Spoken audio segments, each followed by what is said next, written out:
Good morning guys. Yan. Nagkakarga tayo ng tubig. Ayan.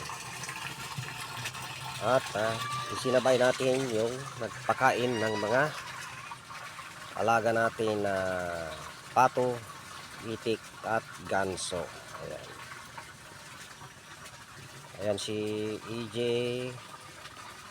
Ayan, pinapalitan na yung mga tubig ng mga alaga natin, manok. Ayan. Iba kasi yung mga manok na yan mga Rhode Island, Black Naram, White Naram at iba pa. Ayan.